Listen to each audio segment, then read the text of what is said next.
السلام عليكم ورحمة الله. إن الحمد لله والصلاة والسلام على رسول الله وعلى آله وأصحابه أجمعين أما بعد. ബഹുമാന്യരായ സഹോദരന്മാരെ സഹോദരികളെ, അല്ലാഹു സുബ്ഹാനഹു വ തആലയുടെ നിയമനിർദ്ദേശങ്ങൾ പാലിക്കുവാൻ നമ്മളെല്ലാവരും കടപ്പെട്ടവരാണ് എന്ന് ഓർമ്മിപ്പിക്കുകയാണ്, വസിയത്ത് ചെയ്യുകയാണ്. സൂറത്ത് ത്വാഹ അതിൻ്റെ 124 ആയത്താണ് നമ്മൾ തുടങ്ങി വച്ചിട്ടുള്ളത്.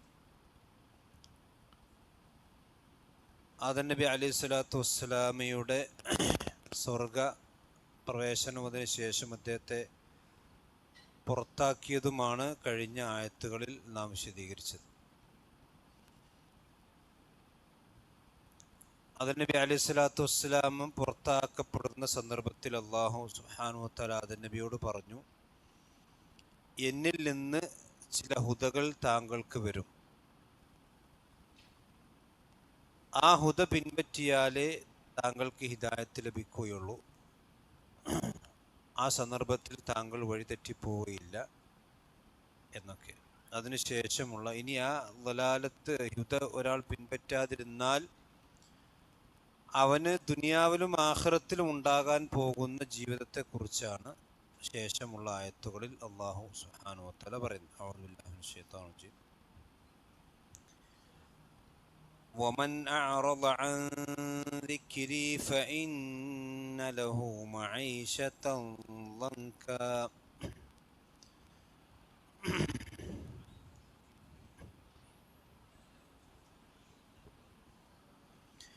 ومن أعرض عن ذكري فإن له معيشة ضنكا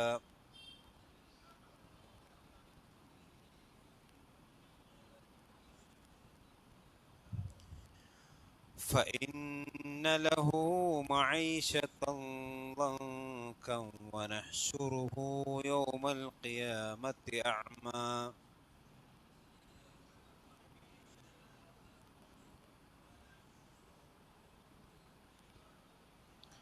فإن له معيشة ضنكا ونحشره يوم القيامة أعمى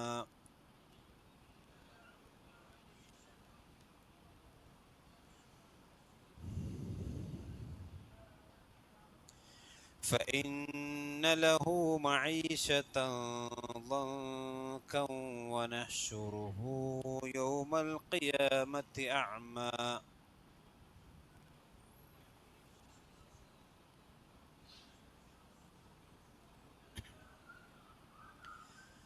قال رب لم حشرتني أعمى وقد كنت بصيرا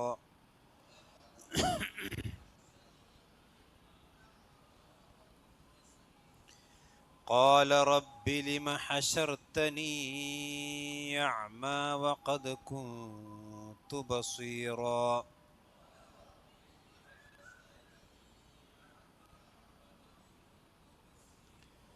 قال رب لم حشرتني أعمى وقد كنت بصيرا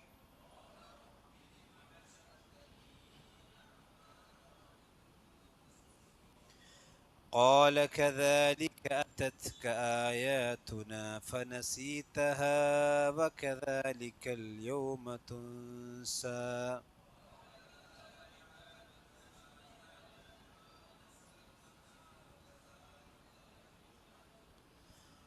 قال كذلك أتتك آياتنا فنسيتها وكذلك اليوم تنسى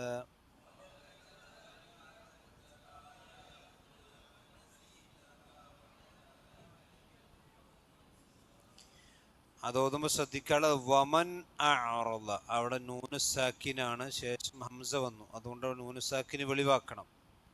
വമൻ അഅറള, വമൻ അഅറള എന്ന് ഓതാൻ പാടില്ല, വമൻ അഅറള. പിന്നെ അൻ ദിക്രി, അവിടെ നൂന് സാക്കിനക്ക് ശേഷം ദാലാണ് വന്നിട്ടുള്ളത്. ദാൽ ഇദ്ഹാറിന്റെ അക്ഷരമല്ല, അതുകൊണ്ട് തന്നെ അവിടെ മണിച്ചിട്ടാണ് ആന്തിക്കിരി. കാഫിന് സുക്കൂനാണ്, എന്നുള്ള ഉച്ചാരണമാണ് വരേണ്ടത്. അപ്പൊ എന്നുള്ള ഉച്ചാരിക്കിരി എന്നാണ്. പിന്നെ അവിടെ നൂന് ഇദ്ഗാം ഫഇന്ന ലഹു അവിടെ ലഹു കഴിഞ്ഞിട്ട് കുറച്ച് നീട്ടാണ്ട്. ഫഇന്ന ലഹു മഈശതൻ ദൻക അവിടെ രണ്ട് സ്ഥലത്തും മണിക്കണം. കാരണം അവിടെ പിന്നെ മഈശതൻ എന്നുള്ള തൻവീനു ശേഷം ളാദാണ്. ളാദ് ഇദ്ഹാറിന്റെ അക്ഷരമല്ല, അവിടെ മണിച്ചിട്ട് ഓതാണ്. പിന്നെ അവിടെ കാഫും ഇദ്ഹാറിന്റെ അക്ഷരമല്ല, അതുകൊണ്ട് ആ നൂനു സാക്കിനെ പിന്നെ ഇദ്ഹാർ ചെയ്യാൻ പാടില്ല. പിന്നെ അവിടെ തൻവീനുണ്ട്, ആ തൻവീനെ ഉച്ചരിക്കാൻ പാടില്ല. ആ വാവിലേക്ക് കൂട്ടിയിട്ടാണ്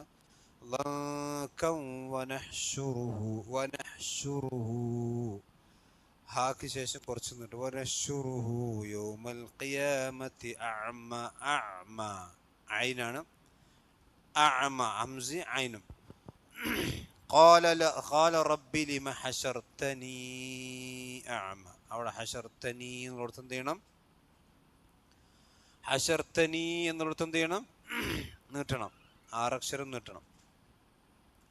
അപ്പൊ ഹശർതനി ഹ ആണ്, ഹശർതനി ഹായിട്ടാണ് ഉച്ചരിക്കണം.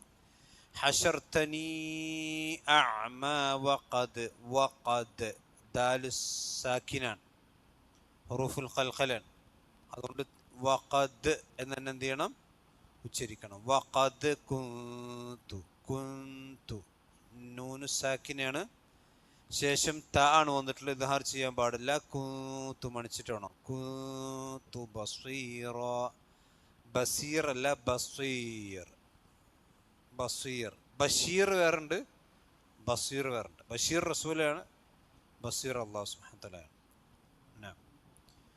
പിന്നെ ഖാല കദാലിക അതത് എന്നുള്ള ഉച്ചാരണം.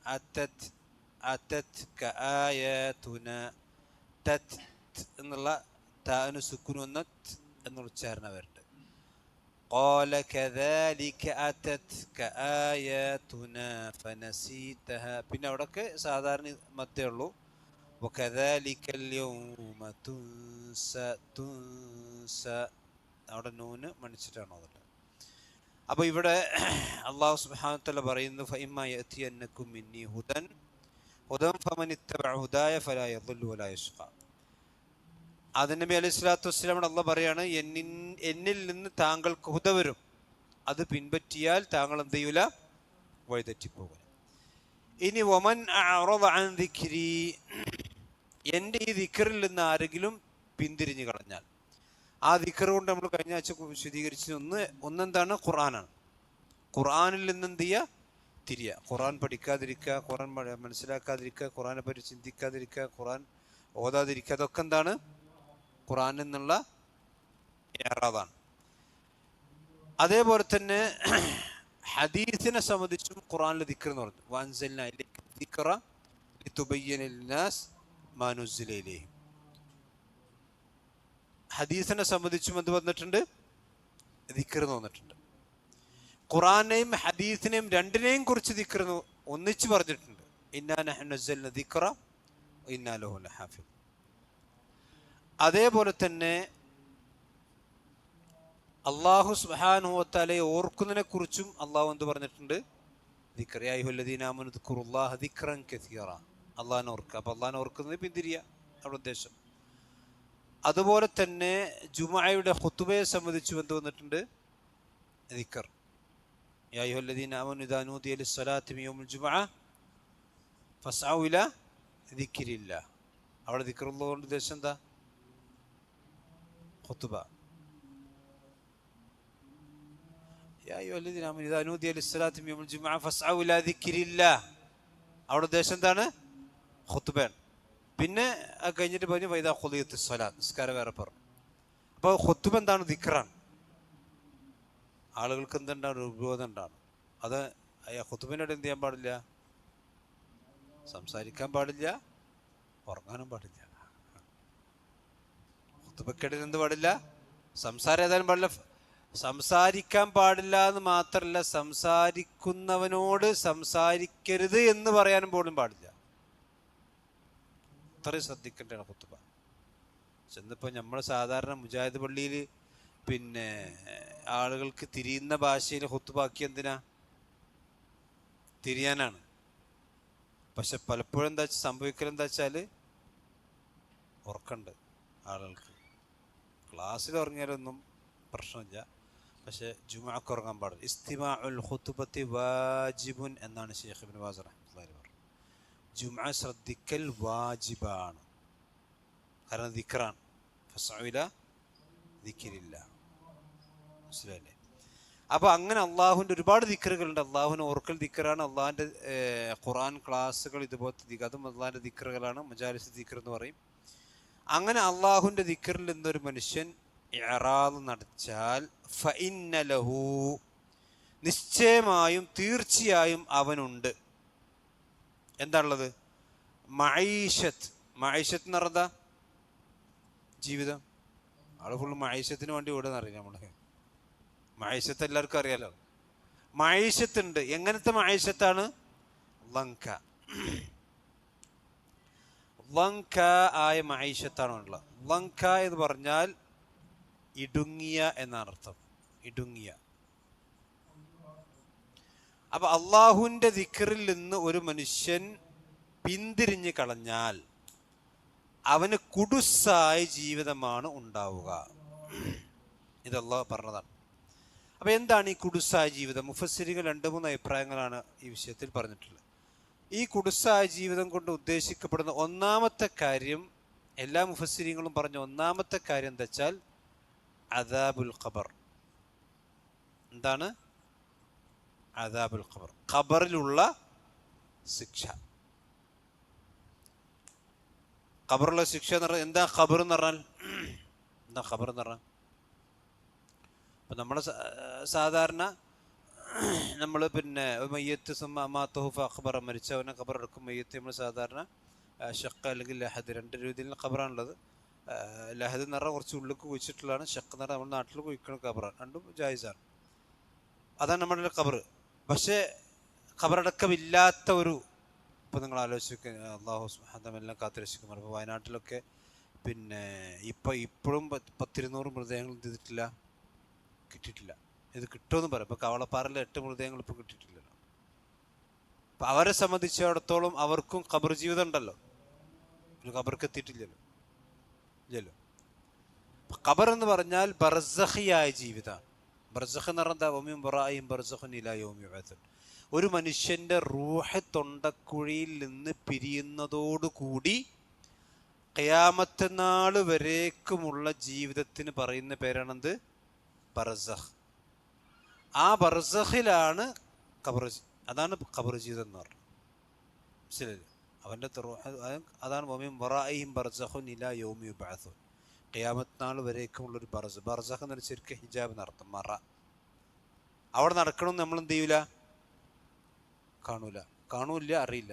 ഇപ്പോൾ ഒരു ഖബറിൽ ഒരു വിശ്വാസിയായ മനുഷ്യൻ്റെ, നല്ല മുഅ്മിനായ മനുഷ്യൻ്റെ ഖബർ പുറത്തുണ്ട്. ഇനി അതല്ല, സത്യനിഷേധിയായ തെമ്മാടിയായി ജീവിച്ച മറ്റൊരു മനുഷ്യൻ്റെ ഖബറുണ്ട്. രണ്ടിലും ഒരു മനുഷ്യന് അള്ളാഹുവിൻ്റെ രക്ഷ ഉണ്ടാവും, ഒരു മനുഷ്യന് ശിക്ഷ ഉണ്ടാവും.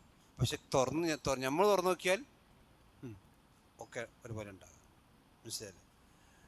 അപ്പോൾ അതാണ് ഖബർ ശിക്ഷയാണ് ഇതിലൊന്നാമത്തെ. അപ്പോൾ ഖബർ ശിക്ഷയ്ക്ക് വിശുദ്ധ ഖുർആനിലുള്ള തെളിവുകളിൽ ഒരു തെളിവാണത്.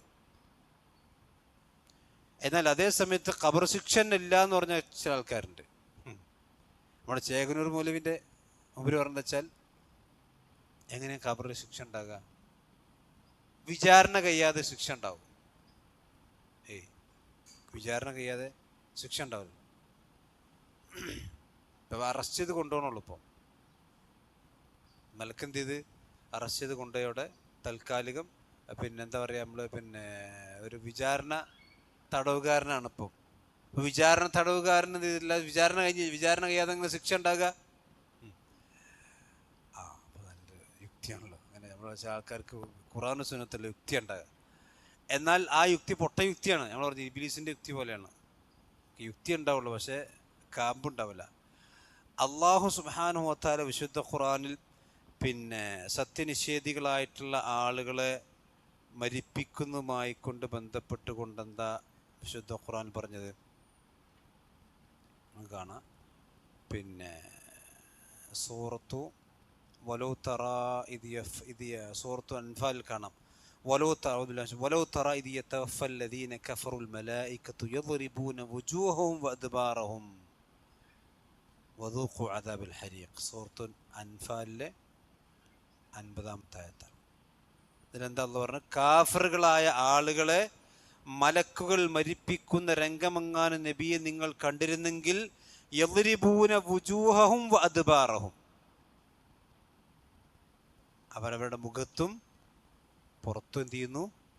അടിക്കുന്നു. ഇത് ശിക്ഷയാണോ? അപ്പൊ ഇത് ലോക്കപ്പ് മർദ്ദനല്ലേ? ഇതിപ്പോ എന്താ? ഇതിപ്പോ ലോക്കപ്പ് എത്തിയിട്ടില്ലല്ലോ. അറസ്റ്റ് ചെയ്യുമ്പോ തന്നെ എന്ത് ചെയ്യാണ്? മുപ്പര വാശി പറഞ്ഞാൽ അറസ്റ്റ് ചെയ്യുമ്പോ തന്നെ എന്താണ്? അടിയാ. യദ്രിബൂന വുജൂഹഹും വഅദ്ബാറഹും എന്ന് പറഞ്ഞാൽ നമ്മളെ അടിയൊന്നുമല്ല, മലക്കിന്റെ അടി എന്ന് പറഞ്ഞാൽ 1.5 അടികാരം. ഇപ്പൊ ബർസഖിൽ ശിക്ഷ ഉണ്ട് എന്നുള്ള ഏറ്റവും വലിയ തെളിവാണിത്. ഖബർക്ക് എത്തിയിട്ടില്ല. ബർസഖ് റൂഹ് പിടിക്കുമ്പോ തന്നെ എന്തുണ്ട്? ശിക്ഷ ഉണ്ട്. ഇപ്പൊ ഖബറിൽ എന്തുണ്ട്? ഖബറിൽ അതുകൊണ്ടാണ് എല്ലാ നിസ്കാരത്തിലും നമ്മൾ എന്ത് ചെയ്യാറുണ്ട്? ഒമിൻ ഫിത്നത്തിൽ മഹ്യാ വൽ മമാത്തി ഒമിൻ ഫിത്നത്തിൽ മസീഹ് ദജ്ജാൽ ഒമിൻ ഫിത്നത്തിൽ അദാബിൽ ഖബർ പ്രാർത്ഥിക്കണ്ടല്ലോ. ഒമിൻ ഫിത്നത്തിൽ അദാബിൽ ഖബരി, അദാബുൽ ഖബറിൽ നിന്ന് പഠിച്ചവനെ നമ്മളെ രക്ഷിക്കണേന്ന് നമ്മൾ പ്രാർത്ഥിക്കുന്നുണ്ട്. അപ്പൊ ഖബറിൽ ശിക്ഷയുണ്ട്. അത് ജൂതന്മാർക്ക് പോലും വിശ്വാസമുണ്ട്. ജൂതന്മാർക്ക് പോലും എന്തുണ്ട്? വിശ്വാസമുണ്ട് ഖബറിൽ ശിക്ഷ ഉണ്ടെന്ന്. അതിൻ്റെ പക്ഷെ നമ്മുടെ കോമിൽ ചില ആൾക്കാർ, വേറെ ചില ആൾക്കാർ പറഞ്ഞത് വെച്ചാൽ ഖബറിൽ ശിക്ഷ ഉണ്ട്, പക്ഷെ അത് സ്വപ്നമായിരിക്കും, ശരീരത്തിനൊന്നും ഉണ്ടാകും. സ്വപ്നത്തിൽ ശിക്ഷ കിട്ടിയത് ശിക്ഷയാവോ? എനിക്കിപ്പോൾ ഒരാൾ പറയാം ഉറക്കത്തിൽ 100 അടിറ്റി, വല്ല കാര്യമുണ്ടോ? അതുകൊണ്ട് കാര്യം എനിക്കിപ്പോൾ ഉറക്കത്തിൽ കുറേ 1,00,000 ഉറുപ്പിക കിട്ടി, അതുകൊണ്ടല്ല കാര്യമുണ്ടോ? അത് ശിക്ഷയാണോ? അത് രക്ഷയാണോ? അത് സൗഖ്യമാണോ? അപ്പോൾ ശിക്ഷ എന്ന് പറയണമെങ്കിൽ എന്ത് ചെയ്യണം? മേത്ത് വേനാണോ? അവിടെ ശിക്ഷ ഉള്ളൂ. ശരീരത്തിന് എന്ത് ചെയ്യണം? വേദനിക്കണം. അതുകൊണ്ട് അഹ്ലുസുന്നയുടെ രീതി എന്താ വെച്ചാൽ അദാബുൽ ഖബർ മനുഷ്യൻ്റെ റൂഹിനുമുണ്ട്, ജസദിനും ഉണ്ട്. ഇതാണ് നമ്മുടെ വീക്ഷണം, അഹ്ലുസുന്നയുടെ വീക്ഷണം. അതേ സമയത്ത് മുഅ്തസിലിയാക്കൾ എന്ന് പറയുന്ന ടീമുണ്ടെന്ന് വെച്ചാൽ ഖബറിൻ്റെ ശിക്ഷനല്ല. നേരത്തെ ഞാൻ പറഞ്ഞ ടീമുണ്ടല്ലോ, ഖബർ ശിക്ഷയല്ല, അത് ഖുർആനെതിരാണ്. മനസ്സിലായത്? പിന്നെ അത് ഇനി ഖബർ പിന്നെ 2 രൂപത്തിൽ. ഒന്ന് അഹ്ലുസുന്നയുടെ വാദം വെച്ചാൽ ഖബർ ശിക്ഷ ഉണ്ടത് മനുഷ്യൻ്റെ ശരീരത്തിനും റൂഹിനും. ഇതാണ് ശരിയായ രീതി. അതേ സമയത്ത് പിന്നെ വേറെ ചില ആളുകൾ പറഞ്ഞതെന്ന് വെച്ചാൽ ഇപ്പം നമ്മുടെ നാട്ടിലുള്ള വെച്ചാൽ മർക്കസ് ദാവ ടീമിൻ്റെ അങ്ങനത്തെ കുറച്ച് ആൾക്കാർ പറഞ്ഞതെന്ന് വെച്ചാൽ ഖബർ ശിക്ഷ ഉണ്ട്, പക്ഷെ അതെന്താണ്? ആത്മീയമാണ്, സ്വപ്ന രൂപത്തിലുള്ളതുണ്ടാവും. സ്വല്ലല്ലാഹു അലൈഹി വസല്ലം അള്ളാഹു പുറത്തു കൊടുക്കണം. അദ്ദേഹത്തിൻ്റെ ഖുർആൻ പരിഭാഷയിലൊക്കെ ഇഷ്ടംപോലെ വിഷയങ്ങൾ ചെയ്തിട്ടുണ്ട്. ചേകനൂർ വിഭാഗത്തിൻ്റെ അങ്ങനത്തെ കുറച്ച് ടീം പറഞ്ഞെന്ന് വെച്ചാൽ ശിക്ഷ തന്നെയല്ല, കാരണം അത് ഖുർആനെതിരാണ്. പക്ഷെ അത് ഖുർആനെതിരല്ല. ഇവർ ഈ ഖുർആനെതിര് പറഞ്ഞ ഒക്കെ തന്നെയാണ് ഖുർആനിലുള്ള തന്നെ ഇക്കാരം. ഒരു ഖുർആൻ പഠിക്കാത്തതുകൊണ്ടാണ്. അപ്പോൾ ഇവിടെ ഫൈന്നഹു ലഹു മഈശത്തൻ ദൻക. അപ്പോൾ ഖബർ ശിക്ഷ. നബി സല്ലല്ലാഹു അലൈഹി വസല്ലമ ഗ്രഹണം നമസ്കരിച്ച സന്ദർഭത്തിൽ ഏറ്റവും കൂടുതൽ ശരണം ചോദിച്ച, അഭയം ചോദിച്ചത് എന്താണ്? ഖബർ ശിക്ഷ എന്നാണ്. അതുകൊണ്ട് നബി സല്ലല്ലാഹു അലൈഹി വസല്ലം ഒരിക്കൽ പിന്നെ പറഞ്ഞല്ലോ, സഅദ് റളിയല്ലാഹു അൻഹു നമുക്കറിയാം, അവർ 6 വർഷക്കാലം മാത്രം ഇസ്ലാമായി ജീവിച്ച ആളാണ്. അദ്ദേഹത്തിന് 30-ാമത്തെ വയസ്സിലാണ് അദ്ദേഹം ഇസ്ലാം ആകുന്നത്. 36-ാമത്തെ വയസ്സിൽ അദ്ദേഹം മരിച്ചു, രക്തസാക്ഷിയായി. അങ്ങനെ സഅദ് റളിയല്ലാഹുവിൻ്റെ മയ്യത്ത് കൊണ്ടുപോകാൻ വേണ്ടി 70,000 മലക്കൾ വരെ ഭൂമിയിലേക്ക് ഇറങ്ങി വന്നിരുന്നു. സഅദ് റളിയല്ലാഹുവിൻ്റെ ശരീരം തടിച്ച ആളാണ്, പക്ഷെ അദ്ദേഹത്തിന് മയ്യത്ത് തീരെ കനല്ല. അപ്പം ചില മുനാഫിക്കുകൾ എന്ത് ചെയ്തു? ആരോപണം പറഞ്ഞു, ഇതെന്താ ഒരു തടിച്ചിട്ട് മുമ്പരൊക്കെ എന്തോ സംഭവിച്ചിട്ടുണ്ട്, ഇത്ര തടിച്ച മനുഷ്യന് തീരെ കനല്ല മയ്യത്ത്.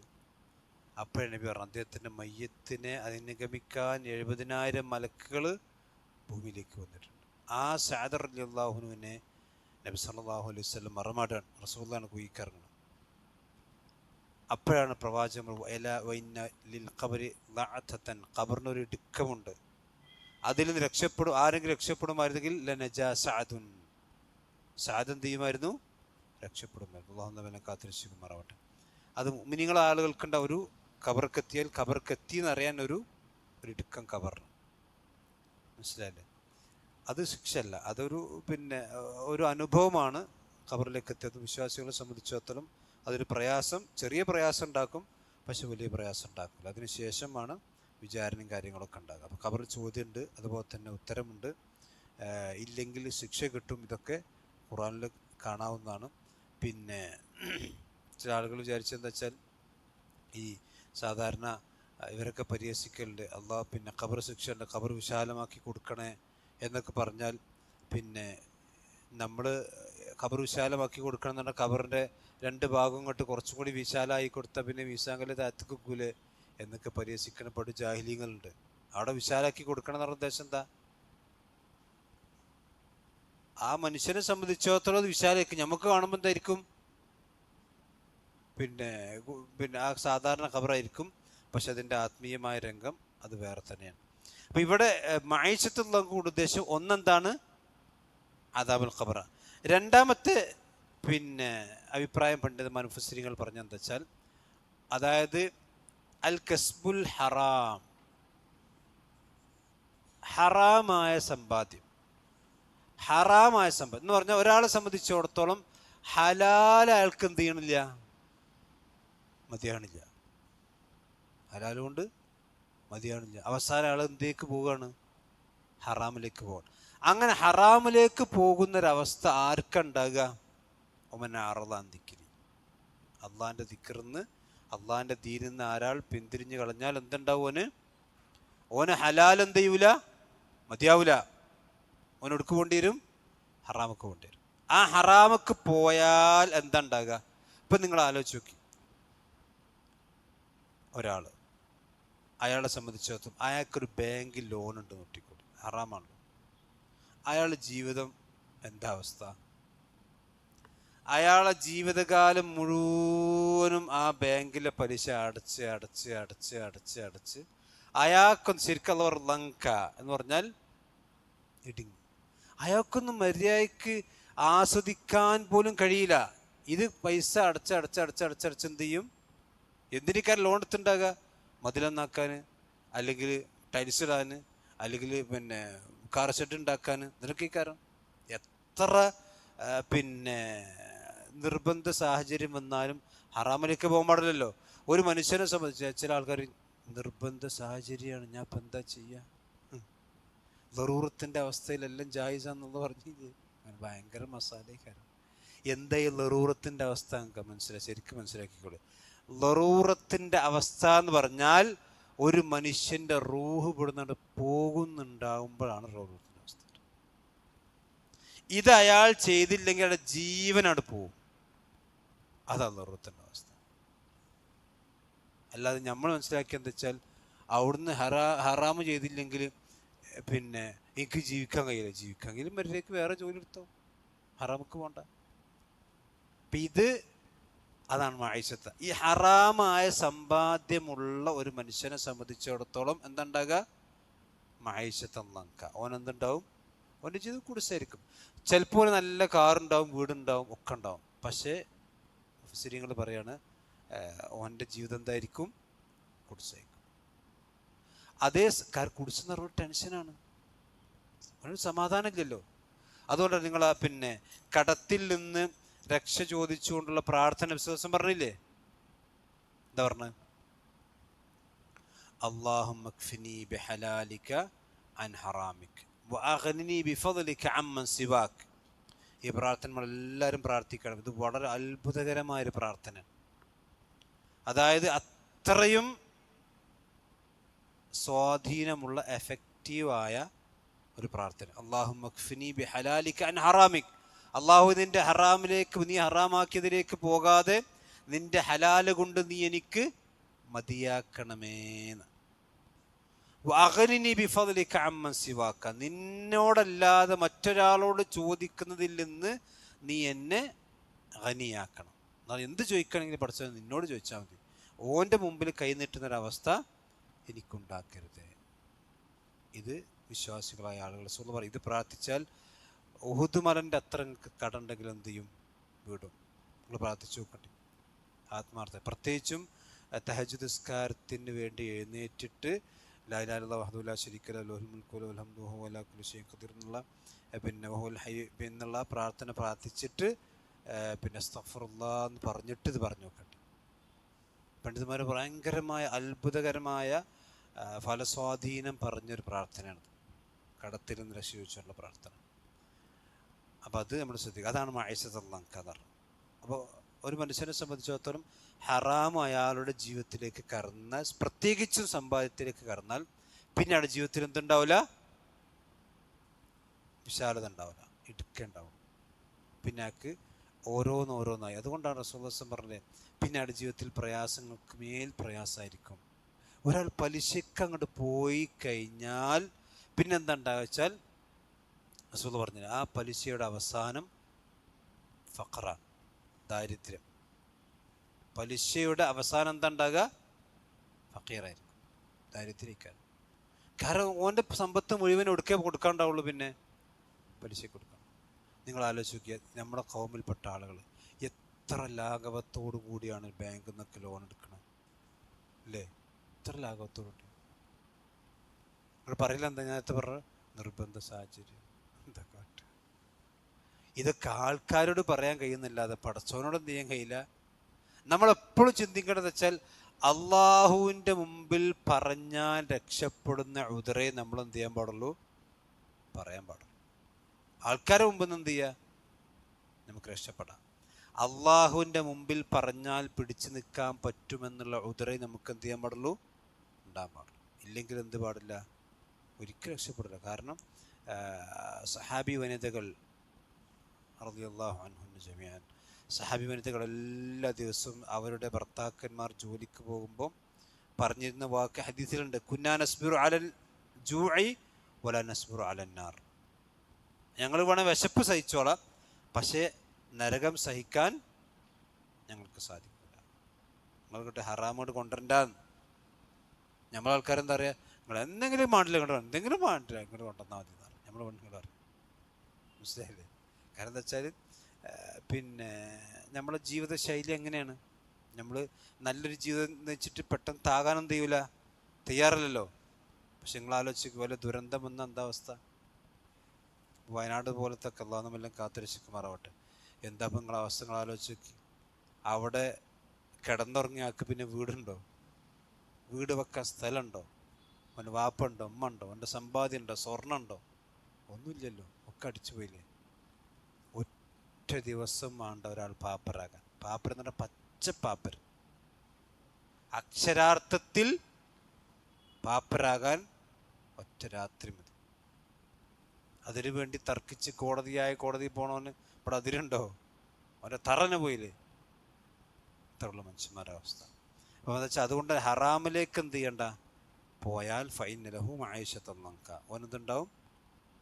മൂന്നാമത്തേത് പണ്ഡിതന്മാർ പറഞ്ഞു വെച്ചാൽ പിന്നെ അതായത് ഒരു മനുഷ്യനെ സംബന്ധിച്ചിടത്തോളം അവൻ്റെ കസ്ബുൽ ഹറാം. മൂന്നാമത്തെ എന്താ വെച്ചാൽ ഒരു മനുഷ്യന് പിന്നെ ഖനാഅത്തില്ലാതിരിക്കുക, അതായത് ഉള്ളത് കൊണ്ട് തൃപ്തി ഇല്ലാത്തൊരവസ്ഥ. ഓനെന്ത് ചോദിച്ചാൽ പിന്നെ അള്ളാഹുവിൻ്റെ ഖനാഅത്തില്ലാതിരിക്കുക, തൃപ്തി ഇല്ലാതിരിക്കുക. അള്ളാഹു സുബ്ഹാനഹു വ തആല ഇവിടെ ദിക്റിൽ നിന്ന് ഓന് പിന്നെ തിരിഞ്ഞു കളഞ്ഞാൽ എന്താ വെച്ചാൽ മതിയാവൂല. ഓനെന്തുണ്ടാവും, ആർത്തി, ആക്രല്ലേ നമ്മൾ മലയാളത്തിൽ ആക്ര കൂടും. ആക്ര കൂടി എന്താ ഉണ്ടാകുക, സമാധാനം ഉണ്ടാവും. ഓൻ ആ കാറ് വാങ്ങി, എനിക്ക് ഇത് പോരട്ടോ. അപ്പം പിന്നെ എന്താ വെച്ചാൽ എപ്പോഴും മറ്റോൻ്റെക്കാണ് എന്തുണ്ടാകുക, ചിന്ത ഉണ്ടാകുക. അങ്ങത്തോൻ എന്തുണ്ടാവും, സമാധാനം ഉണ്ടാവുമോ? ഓൻ്റെ കാറ് കാണുമ്പോൾ, ഓൻ്റെ പുതിയ ബൈക്ക് കാണുമ്പം, ഓൻ്റെ പുതിയ വീട് കാണുമ്പോൾ നമുക്ക് ഇവിടെ എന്തായി, ബേജാറായി.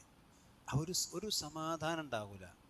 അപ്പം ഇതൊക്കെ ആർക്കുണ്ടാകുക വെച്ചാൽ ഒമൻ അറളാൻ ദിക്രി. ഇതുകൊണ്ട് ഇതൊന്നും വിശ്വാസിക്കുണ്ടാവില്ല. കാരണം എന്താ വെച്ചാൽ വിശ്വാസിയെ സംബന്ധിച്ചിടത്തോളം ഒരിക്കലും അവൻ പിന്നെ അദാബുൽ ഖബറിൻ്റെ പ്രവർത്തനങ്ങൾ അവർ ഏർപ്പെടില്ല. ഇനി ഉണ്ടെങ്കിലും അള്ളാഹു സുബ്ഹാനഹു വ തആല അതിൽ നിന്ന് രക്ഷ ചോദിച്ചു വെച്ചാൽ അള്ളാഹു രക്ഷ കൊടുക്കും. ഹറാമല്ലാത്തൊരു മാർഗത്തിലേക്ക് എന്ത് ചെയ്യൂല, അവൻ പോകൂല. അതേപോലെ തന്നെ ഉള്ളത് കൊണ്ട് തൃപ്തിപ്പെടുന്നവനായിരിക്കും ആര്? വിശ്വാസം. ഇത് മൂന്നും പണ്ഡിതന്മാർ പറഞ്ഞു. ഇവിടെ നമ്മൾ മനസ്സിലാക്കുന്നത് വെച്ചാൽ ഇമാം സഅദി റഹ്മത്തുള്ളാഹി അലൈഹി അദ്ദേഹത്തിൻ്റെ തഫ്സീറിൽ ഇവിടെ പിന്നെ ഈ അദാബുൽ ഖബറിൻ്റെ ആയത്തുകൾ അദ്ദേഹം പറയുന്നുണ്ട്. അത് നമ്മളൊന്ന് മനസ്സിലാക്കി വെച്ചോളി. അതായത് പിന്നെ ഖബർ ശിക്ഷ ഉണ്ട് എന്നുള്ളതിൻ്റെ തെളിവ് അദ്ദേഹം പറയുന്നുണ്ട് ഇവിടെ. ഇപ്പോൾ നമ്മുടെ നാട്ടിൽ പറഞ്ഞില്ല, നമ്മുടെ നാട്ടിലും ഖബർ ശിക്ഷ പിന്നെ നിഷേധിക്കുന്ന ആളുകളുണ്ട്. അപ്പോൾ അവർക്ക് ഇമാം സഅദി റഹ്മത്തുള്ളാഹി അലൈഹി പറയാണ് ഖബർ ശിക്ഷ ഉണ്ട്. ഈ ഫുസ്സിറത്തുൽ മഈശത്തുൽ ബി അദാബിൽ ഖബർ, അദാബുൽ ഖബർ ആണ് ഇവിടെ ഒന്ന്. ഈ ആയത്താണ് ഒരു തെളിവ്. വമൻ അഅറദ അൻ ദിക്രി ഫഇന്ന ലഹു മഈശത്തൻ എന്നൊക്കെ ഒരു ആയത്ത്. രണ്ടാമത്തെ ആയത്ത് ഏതാ ചോദിച്ചാൽ വലൗ തറാ ഇദിൽ ളാലിമൂന ഫി ഖമറാത്തിൽ മൗത്ത് വൽ മലായികത്തു ബാസുത്തു ഐദിഹിം അഖ്റിജു അൻഫുസക്കും എന്ന് പറഞ്ഞ ആയത്ത് രണ്ടാമത്തെ. വലൗ തറാ ഇദിൽ ളാലിമൂന ഫി ഖമറാത്തിൽ മൗത്തി എന്ന് പറയുന്ന ആയത്താണ് പിന്നെ രണ്ടാമത്തെ ആയത്ത്. മൂന്നാമത്തെ ആയത്ത് വലനുദീഖന്നഹും മിനൽ അദാബിൽ അദ്നാ ദൂനൽ അദാബിൽ അക്ബർ. സൂറത്ത് നമ്പർ ആണോ? ആയത്ത് നമ്പർ ഇതിൽ കൊടുത്തിട്ടില്ല. ആയത്ത് നമ്പർ ഒറ്റ സാദി. പിന്നെ ഒന്നാമത്തെ ആയത്തിൽ നമ്പർ ഫി ഖമറാത്തിൽ മൗത്ത് എന്നുള്ളത്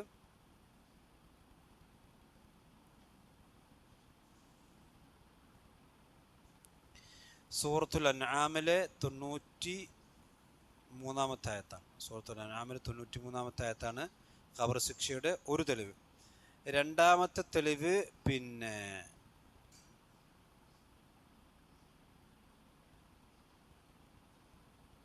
സൂറത്തു സജദയിലെ 21-ാമത്തെ ആയത്താണ്. മൂന്നാമത്തെ തെളിവ്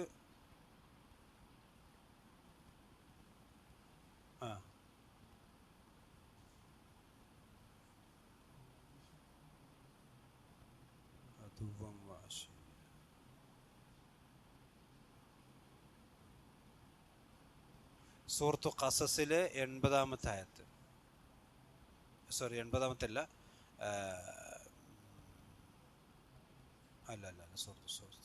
അല്ല, സൂറത്ത് ഖസസ് അല്ല, പിന്നെ യുറദൂന അലൈഹ.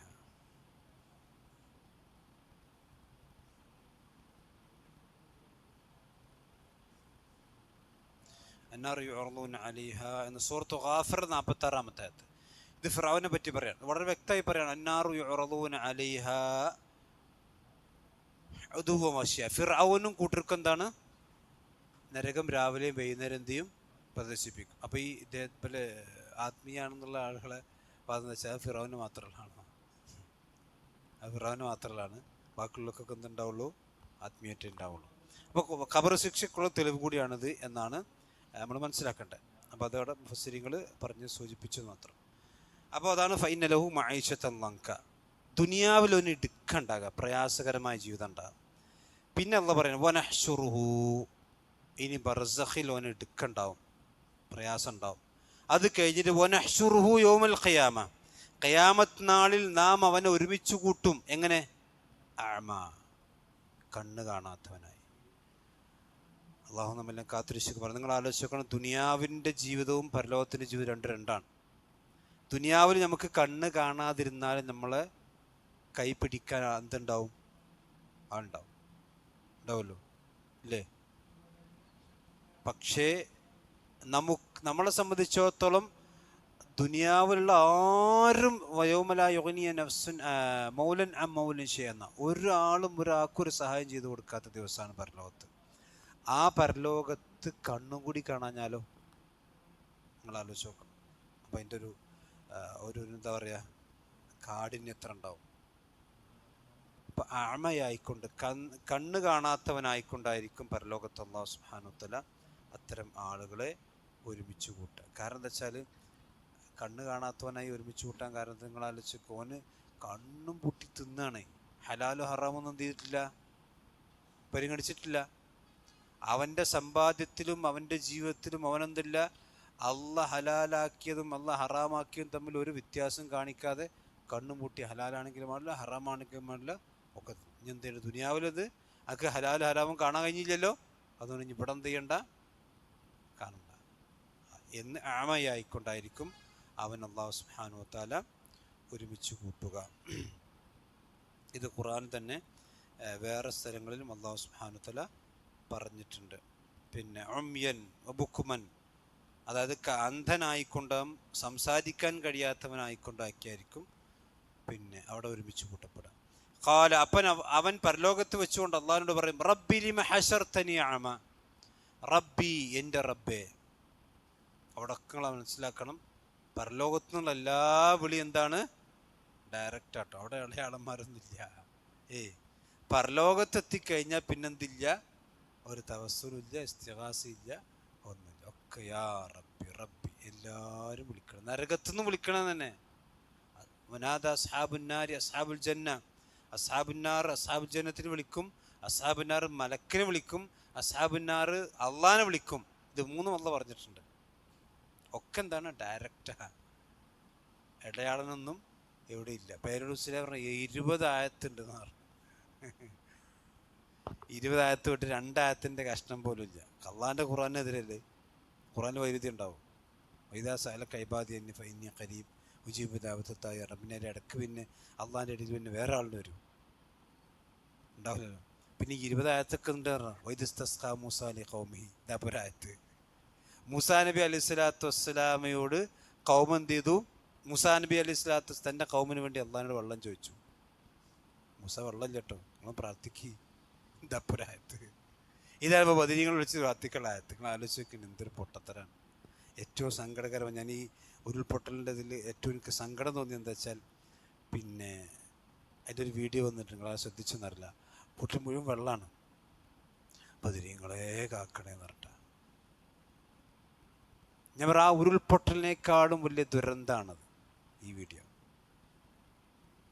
ആലോചിച്ചോ, ഇത്രയും വലിയ അള്ളാഹുവിൻ്റെ ഒരു ദൃഷ്ടാന്തം അവൻ്റെ മുമ്പിൽ കണ്ടിട്ടും ഓന് പടച്ചോൻ ഓർമ്മ വരുന്നില്ല. ഓൻ ആരെ ഓർമ്മയാണ്? ബദരീങ്ങളാണ്. മനസ്സിലായില്ലേ? ഞാൻ പറയാം, ആ ഉരുൾപൊട്ടലിനെക്കാട്ടും വലിയ ദുരന്തമാണ് ഈ തരം ആളുകൾ. ഇവരെ കൊണ്ടിത് പറയിപ്പിച്ച മുസ്ലിയാക്കന്മാരാണ് ഈ സമുദായത്തിൽ ഉരുൾപൊട്ടലുകൾ. മനസ്സിലായേ? ഉരുൾപൊട്ടൽ ഒരാൾ മരിച്ചിട്ടുണ്ടെങ്കിൽ ഒരാളെ സംബന്ധിച്ചോത്ത് ഈമാണ്ടെങ്കിലും ഷഹീദിൻ്റെ കൂലിട്ടും ഇൻഷാ അല്ലാഹ്.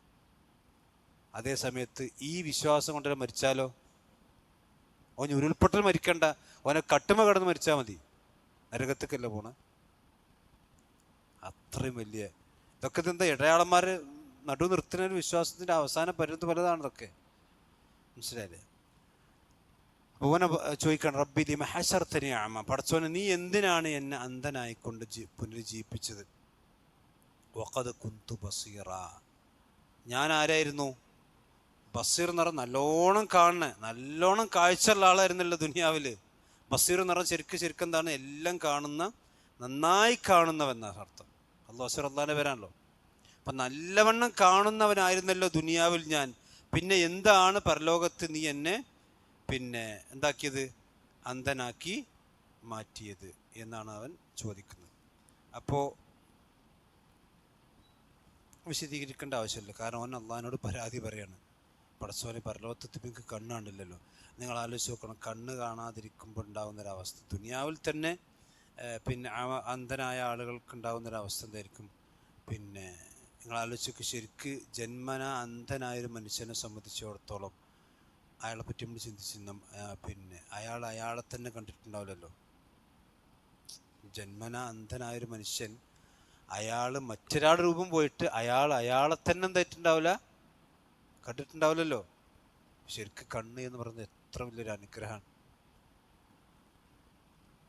അതുപോലെ തന്നെ അയാളുടെ ഭാര്യകൾ കണ്ടിട്ടുണ്ടാവില്ല, അയാളുടെ മക്കളെ കണ്ടിട്ടുണ്ടാവില്ല. അതൊക്കെ പിന്നെ വലിയൊരു പരീക്ഷണമാണ്.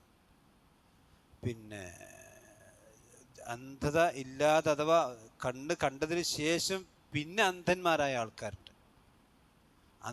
അന്ധത ബാധിച്ചതിന് ശേഷം പിന്നീട് അന്ധത മാറിയ ആൾക്കാരുണ്ട്. ഇമാം ബുഖാരി റഹ്മത്തുള്ളാഹിയുടെ ചരിത്രത്തിൽ കാണാം, ഇമാം ബുഖാരിക്ക് ആദ്യം ചെറുപ്പത്തിൽ കാഴ്ച ഉണ്ടായിരുന്നു, പക്ഷേ അന്ധത പിന്നീട് എന്ത് ചെയ്തു? കണ്ണ് കാണാതായി. പക്ഷേ ഇമാം ബുഖാരി ഉമ്മ എന്ത് ചെയ്തു? അള്ളാഹിനോട് പ്രാർത്ഥിച്ചു എന്നാണ്. അങ്ങനെ ഉമ്മാൻ്റെ പ്രാർത്ഥന കൊണ്ട് ഇമാം ബുഖാരിക്ക് എന്ത് ചെയ്തു? കണ്ണ് തിരിച്ചു കിട്ടി. മനസ്സിലായില്ലേ? അങ്ങനെ ഉണ്ട്. അതുപോലെ തന്നെ അന്ധനല്ലാതിരുന്ന ഒരാൾക്ക് പൂർണ്ണമായി അന്ധത ബാധിച്ച ഒരാൾ തിരൂര് നമ്മുടെ പ്രവർത്തകരുണ്ട്. നമ്മളെ യൂത്ത് കോൺഫറൻസിൽ കണ്ണ് കാണാത്ത ഒരാൾ സംസാരിച്ച് നിങ്ങൾ അവസാനം ശ്രദ്ധിച്ചില്ലേ? യൂത്ത് കോൺക്ലേവിൽ മറ്റേ പ്രമേയം പറഞ്ഞ് 5-6 ആൾക്കാർ സംസാരിച്ചല്ലോ.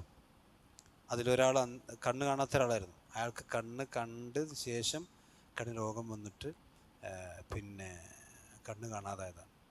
അതൊരു വലിയ പരീക്ഷണം. അള്ളാഹു എന്നെ കാത്തുരക്ഷിക്കുമാറാവട്ടെ. അപ്പോൾ ഇയാൾ ചോദിക്കുകയാണ്, എന്തിനാണ് പടച്ചവൻ എന്നെ നീ കണ്ണ് കാണാത്തവനായി ജീവിപ്പിച്ചത്? അള്ളാഹ് പറയാണ് കദാലിക്, അങ്ങനെ തന്നെയാണ്. കദാലിക് പറഞ്ഞാൽ അങ്ങനെ തന്നെയാണ്, അപ്രകാരം തന്നെയാണ്. അത്തത്ക ആയാതുന, നമ്മുടെ ആയത്തുകൾ നിന്റെ അടുക്കൽ വന്നു. അത്തത്ക എന്ന് പറഞ്ഞാൽ നിന്റെ അടുക്കൽ എത്തിയിട്ടുണ്ട്. അത്താ എന്ന് പറഞ്ഞാൽ വന്നു എന്നർത്ഥം. അത്ത എന്ന് പറഞ്ഞാൽ വന്നു. ഇവിടെ ആയത്തുകൾ മുന്നസായതുകൊണ്ട് അത്തത്ത് എന്ന് പറഞ്ഞു. അത്തത്ത് എന്ന് പറഞ്ഞാൽ വന്നു. ക നിന്റെ അടുക്കൽ. ഇതൊക്കെ പുരുഷന്മാരോടുള്ള മുഖാത്തബാണ്, പെണ്ണുങ്ങൾക്കത് ബാധകാട്ടോ. എൻ്റെ ആയത്തുകൾ നിന്റെ അടുക്കൽ വന്നു. അപ്പോൾ എപ്പോഴെപ്പോഴും മനസ്സിലാക്കണമെന്ന് വെച്ചാൽ, അള്ളാഹു സുബ്ഹാനഹു വ തആല ഒരു മനുഷ്യനെ ശിക്ഷിക്കുന്നുണ്ടെങ്കിൽ ആ ശിക്ഷയ്ക്ക് അവൻ അർഹനായിരിക്കുമെന്നത് യാതൊരു സംശയമില്ല. കാരണം എന്താ? ഇവൻ അള്ളാഹ് എന്താ ശിക്ഷിക്കുന്നത്? എൻ്റെ ആയത്തുകൾ നിന്റെ അടുക്കൽ എത്തിയിട്ടുണ്ട്. അഥവാ നിനക്കെതിരെ ഹുജ്ജത്ത് എന്ത് ചെയ്തിട്ടുണ്ട്? സ്ഥാപിക്കപ്പെട്ടിട്ടുണ്ട്. നിനക്കെതിരെ തെളിവുകൾ സ്ഥാപിക്കപ്പെട്ടിട്ടുണ്ട്. എൻ്റെ ആയത്തുകൾ നിന്റെ അടുക്കൽ വന്നിട്ടുണ്ട്.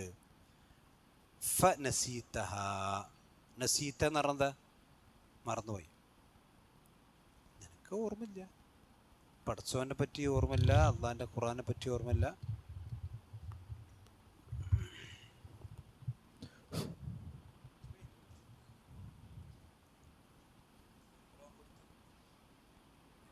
വാങ്കല്ലാറില്ലേ? ഞാൻ പിന്നീട് മൈക്കിൻ്റെ വച്ചും കേട്ട്. അപ്പോൾ അതൊക്കെ ഉഫ നസീത, നസിയ എന്ന് പറഞ്ഞാൽ മറന്നു എന്നാ.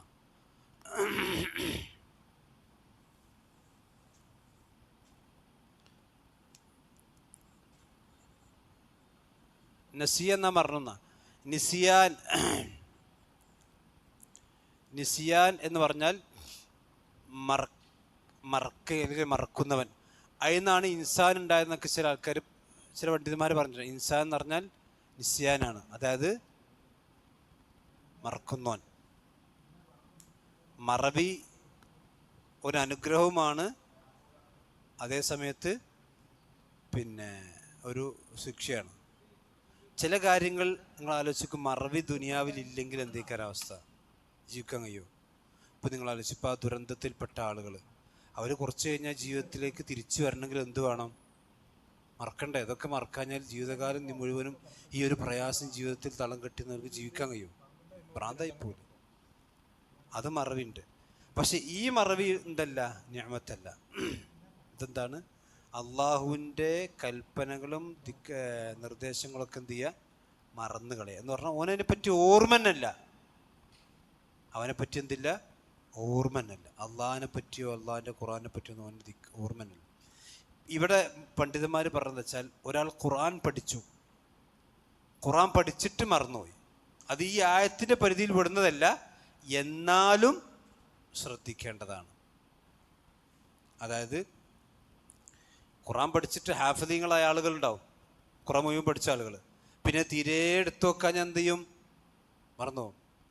വിശ്വാസം പറഞ്ഞത് ഖുർആൻ ഏതുപോലെ വെച്ചാൽ, ഒരു കുതിര, കെട്ടിയിട്ട കുതിര, അത് പിന്നെ കയറ് പൊട്ടിച്ച് കുതിറിച്ചാടാൻ എത്രമാത്രം പരിശ്രമിക്കുന്നു, അങ്ങനെയാണ് ഹിഫ്ദ് എന്നാ. പെട്ടെന്ന് എന്ത് ചെയ്യും? ഓതാൻ ഞാൻ മറന്നു പോകും. മനസ്സിലായില്ലേ? അപ്പം അത് ഈ ആയത്തിൻ്റെ ഡയറക്റ്റിൻ്റെ പരിധിയിൽ വരുന്നതല്ല, എന്നാലും എന്ത് ചെയ്യണം? ഹദീസിൽ വന്ന കാര്യമാണ് എന്ത്? ഖുർആൻ പഠിച്ചു കഴിഞ്ഞവർ എന്ത് ചെയ്യാൻ പാടില്ല? അതുകൊണ്ടാണ് ഖുർആൻ ഞാൻ മറന്നു എന്ന് പറയാൻ പാടില്ല. നുസീത്ത് എന്ന് പറയുന്നുണ്ട്, നസീത്ത് എന്ന് പറയാൻ പാടില്ല. ഞാൻ മറന്നു പറയും, എനിക്ക് മറപ്പിക്കപ്പെട്ടു എന്ന് പറഞ്ഞിട്ട്. മറന്നു പറഞ്ഞാൽ എന്ത് ചെയ്യും? കുറ്റാണ്. മറന്നു പറഞ്ഞാൽ അത് നുസീത്ത് എന്ന് പറയണം. ആ ലഫ്ദിൽ പോലും പ്രയോഗമുണ്ട്. സംഗതി രണ്ടും ഒന്ന് തന്നെ, പക്ഷെ ആ പ്രയോഗത്തിൽ എന്ത് ചെയ്യാൻ പാടില്ല? നമ്മൾ കുറ്റക്കാരനാകാൻ പാടില്ല. അപ്പം അതും ഇതിൻ്റെ പരിധിയിൽ വരുന്ന കാര്യം തന്നെയാണ്. പിന്നെ പക്ഷെ ഇവിടെ ഉദ്ദേശം എന്താ വെച്ചാൽ, അള്ളാഹുവിൻ്റെ ദിക്ർ പാടെ വിസ്മരിച്ച് എന്ത് ചെയ്യാൻ ജീവിക്കുന്ന ആളുകളെ സംബന്ധിച്ചാണ് ഇവിടെ പറഞ്ഞിട്ടുള്ളത്. ഇപ്പോൾ നസീത്തഹ എന്ന് പറഞ്ഞാൽ അള്ളാഹുവിൻ്റെ ദിക്റുകൾ അവൻ മറന്നുപോയി എന്ന് പറഞ്ഞാൽ അതിനെ സംബന്ധിച്ച് യാതൊരു ബോധവും ഇല്ലാത്ത അവസ്ഥയുണ്ടായി. ഇനി നിങ്ങൾ ആലോചിച്ച് നോക്കി, മറവി പിന്നെ ഇത് മനുഷ്യൻ്റെ ഒരു പ്രകൃതിയിൽപ്പെട്ടതാണ് മറവി എന്നുള്ളത്. അമ്പിയാക്കന്മാർക്ക് എന്ത് ചെയ്തിട്ടുണ്ട്? മറവിൻ്റെ ആയിട്ടുണ്ട്. അപ്പം നബിസ് ഇപ്പോൾ അതുകൊണ്ടാണല്ലോ മറവിയുടെ സുജൂദ് എന്ന് പറഞ്ഞ സുജൂദ് തന്നെ ഉണ്ട്. മറക്കണില്ല, പിന്നെ സുജൂദിൻ്റെ ആവശ്യമുണ്ടോ? സഹുവിൻ്റെ സുജൂദ് എന്ന് പറഞ്ഞിട്ട് സുജൂദ് ഉണ്ടല്ലോ, മറവിയുടെ സുജൂദ്, മനസ്സിലല്ലേ? അത് പിന്നെ റസൂലുള്ളാഹി സ്വല്ലല്ലാഹു അലൈഹി വസല്ലം 4 റക്അത്ത് നിസ്കാരം 5 റക്അത്ത് നിസ്കരിച്ചിട്ടുണ്ട്, 2 റക്അത്ത് നിസ്കരിച്ചിട്ടുണ്ട്. കൂടിയും ചെയ്തിട്ടുണ്ട്, കുറഞ്ഞും ചെയ്തിട്ടുണ്ട്. മനസ്സിലായില്ലേ? അതൊക്കെ എന്തിനാണ്? എന്തിനാ? നബി സല്ലല്ലാഹു അലൈഹി വസല്ലം പിന്നെ 4 റക്അത്ത് നിസ്കാരം 2 റക്അത്ത് നിസ്കരിച്ച് സലാം വീട്ടി നബി സല്ലല്ലാഹു അലൈഹി വസല്ലം ചോദിച്ചു, നിസ്കാരം ചുരുക്കപ്പെട്ടു. നബി സല്ലല്ലാഹു അലൈഹി വസല്ലമയുടെ ജീവിതത്തിൽ മറവിണ്ടായാൽ എന്ത് ചെയ്യണമെന്ന് ഈ ഉമ്മത്തിന് ആരെ പഠിപ്പിക്കുക? നബി സല്ലല്ലാഹു അലൈഹി വസല്ലം പഠിപ്പിക്കണ്ടേ? അപ്പോൾ അത് നബി സല്ലല്ലാഹു അലൈഹി വസല്ലമയുടെ എന്ത് ചെയ്യുക? പ്രാക്ടിക്കലായിട്ട് എന്ത് ചെയ്യുക? അള്ളാഹു സുബ്ഹാനഹു വ തആല കാണിച്ചു കൊടുത്താണ്. റസൂലുള്ളാഹി സ്വല്ലല്ലാഹു അലൈഹി വസല്ലം മറന്നു. അപ്പോൾ ദുൽയദൈൻ പറഞ്ഞു, നബിയെ നിസ്കാരം ചുരുക്കപ്പെട്ടോ അതല്ല പിന്നെ നിങ്ങൾ മറന്നതാണോ? നബി സല്ലല്ലാഹു അലൈഹി വസല്ലം എന്ത് പറഞ്ഞു? നിസ്കാരം ചുരുക്കപ്പെട്ടിട്ടില്ല, ഞാൻ മറന്നിട്ടില്ല, 2 റക്അത്ത് നിസ്കരിച്ചിട്ടുള്ളൂ നബി സല്ലല്ലാഹു അലൈഹി വസല്ലം. അപ്പോൾ ദുൽയദൈൻ ചോദിക്കണത്, നിസ്കാരം ചുരുക്കപ്പെട്ടോ അതോ നിങ്ങൾ മറന്നതാണോ? നബി എന്താ പറഞ്ഞത്? ഞാൻ മറന്നിട്ടില്ല, നിസ്കാരം ചുരുക്കപ്പെട്ടിട്ടില്ല. അപ്പോഴാണ് സഹാബത്ത് പറഞ്ഞ നബി 2 റക്അത്ത് നിസ്കരിച്ചിട്ടുള്ളൂ. അപ്പോഴാണ് നബി പറഞ്ഞത്, ഞാൻ നിങ്ങളെപ്പോലെ മനുഷ്യനാണ്, നിങ്ങൾ മറക്കുന്ന പോലെ എന്ത് ചെയ്യും, ഞാനും എന്ത് ചെയ്യും, മറക്കും. നബി സല്ലല്ലാഹു അലൈഹി വസല്ലം ഓതിയപ്പോൾ ഒരു ആയത്ത് മറന്നുപോയി, ഒരു സഹാബത്ത് ബേക്കെന്ന് പറഞ്ഞു കൊടുത്തു. ആർക്കാ ഖുർആൻ ഇറങ്ങി? നബി സല്ലല്ലാഹു അലൈഹി വസല്ലമക്ക്.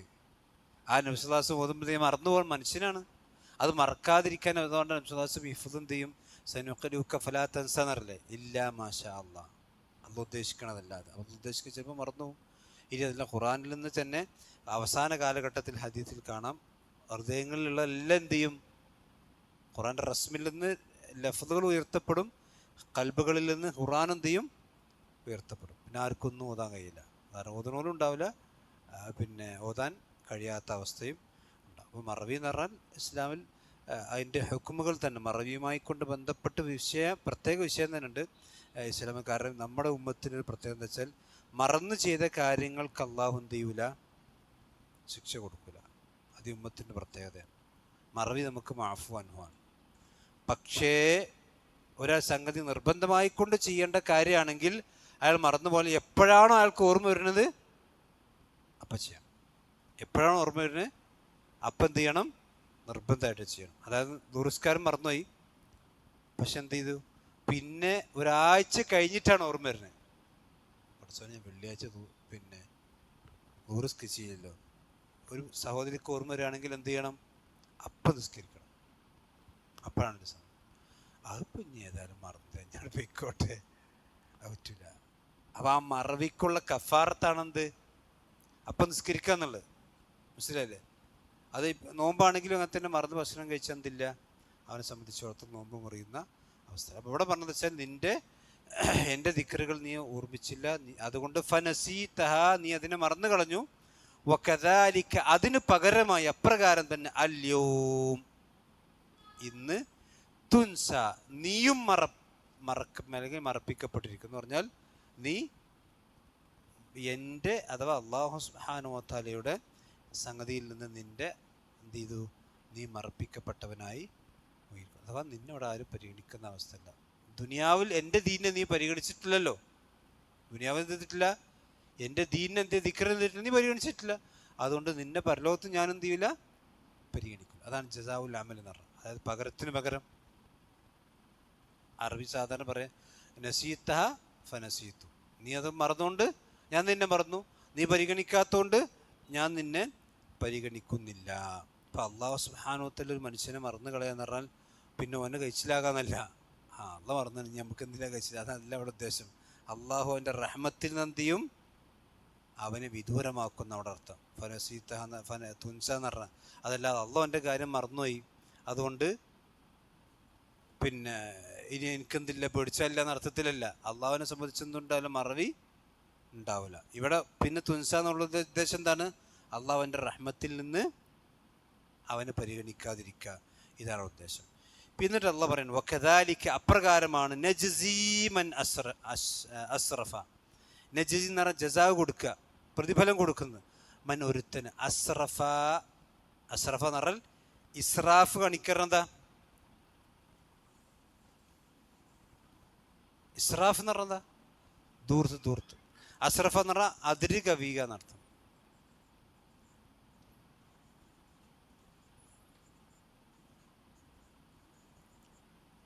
അസ്റഫ ഇസ്രാഫ് എന്ന് പറഞ്ഞാൽ ദൂർത്താണ്. ഇന്നല്ലാഹ ലാ യുഹിബ്ബുൽ മുസ്രിഫീൻ, ദൂർത്ത്. വകദാലിക നജ്സീ മൻ അസ്റഫ. ഇസ്രാഫ് നടത്തിയവന് അങ്ങനെയാണ് നാം കൂലി കൊടുക്കുക. അവിടെ അവൻ്റെ കൂലി എന്താണ്? അള്ളാഹുവിനെ പരിഗണിക്കാതിരിക്കുക, അള്ളാഹുവിൻ്റെ റഹ്മത്ത് അവന് കിട്ടാതിരിക്കുക, അള്ളാഹുവിൻ്റെ യാതൊരു കാരുണ്യത്തിനും അവനെന്തില്ല, അവകാശമില്ലാതിരിക്കുക. വലം യുമിൻ ബി ആയാത്തി റബ്ബിഹി. അവൻ്റെ റബ്ബിൻ്റെ ആയത്തിനെ വിശ്വസിക്കാതിരിക്കുകയും ചെയ്തവന് ഈ ദിവസം ഇന്ന് ഇങ്ങനെയാണ് നാം കൂലി കൊടുക്കുന്നത്. ഇതും അല്ലാഹു സുബ്ഹാനഹു വതആല അവനോട് കൂട്ടത്തിൽ പറയുന്ന കാര്യം. നജ്സി എന്ന് പറഞ്ഞാൽ ജസാവ് കൊടുക്കുക ഒരുത്തന്. അസ്റഫ എന്ന് പറഞ്ഞാൽ ഇസ്രാഫ് ചെയ്യുക എന്ന് പറഞ്ഞാൽ ദൂർത്തടിക്കുക, പരിധി വിടുക, ദീനിൻ്റെ കാര്യത്തിൽ പരിധി വിടുക. ആ പരിധി വിടുന്നതിൻ്റെ ലക്ഷണമാണ് അള്ളാഹിനെ മറന്ന് ജീവിക്കുക, അള്ളാഹുവിൻ്റെ കൽപ്പനകൾക്ക് യാതൊരു വിലയും കൽപ്പിക്കാതിരിക്കുക. അതൊക്കെ അള്ളാഹിനെ മറന്നതിൻ്റെ ഇസ്രാഫിൻ്റെ ലക്ഷണം. സാമ്പത്തിക രംഗത്ത് ഇസ്രാഫുണ്ട്, വിശ്വാസ രംഗത്ത് ഇസ്രാഫുണ്ട്, അതുപോലെ തന്നെ സ്വഭാവ രംഗത്ത് ഇസ്രാഫുണ്ട്. ഇസ്രാഫ് എന്ന് പറഞ്ഞാൽ പൈസയിൽ മാത്രമല്ല, ഓൻ്റെ വിശ്വാസത്തിൽ ഇസ്രാഫുണ്ട്. വിശ്വാസത്തിൽ ഇസ്രാഫ് എന്ന് പറഞ്ഞാൽ അതാണ് ബിദഅത്തുകൾ. ഇപ്പോൾ ഇമാം ഉമർ ബിൻ അബ്ദുൽ അസീസ് റഹ്മത്തുള്ളാഹി അലൈഹിയോട് ഒരു മനുഷ്യൻ ഖദറിനെ പറ്റി ചോദിക്കുകയാണ്. ഖദറിയാക്കൾ അദ്ദേഹത്തിൻ്റെ കാലത്ത് രംഗത്ത് വന്നിരുന്നു. അപ്പം ഖദറിനെ പറ്റി അദ്ദേഹം ചോദിക്കുമ്പം പിന്നെ അദ്ദേഹം കൊടുക്കുന്ന മറുപടി വിശാലമായ ഒരു മറുപടി ഉണ്ട്. അതായത് പിന്നെ കുറച്ച് കാലം കഴിഞ്ഞിട്ട് ഫിത്നയുടെ കാലഘട്ടം വരും. ഫിത്നയുടെ കാലഘട്ടം വരും എന്ന് പറഞ്ഞാൽ അന്ന് എല്ലാവരും ഖുർആൻ ഓതുന്ന ഉമർ അബ്ദുൽ അസീസ് പറയാണ് റഹ്മത്തുള്ളാഹി അലൈഹി, അന്ന് മുനാഫിക്കും മുഅ്മിനും പിന്നെ സ്ത്രീകളും കുട്ടികളും അടിമകളും എല്ലാവരും ഖുർആൻ ഓതും. ഇപ്പം നിങ്ങൾ ആലോചിച്ച് എല്ലാവർക്കും ഖുർആനില്ലാത്ത ഇല്ലേ?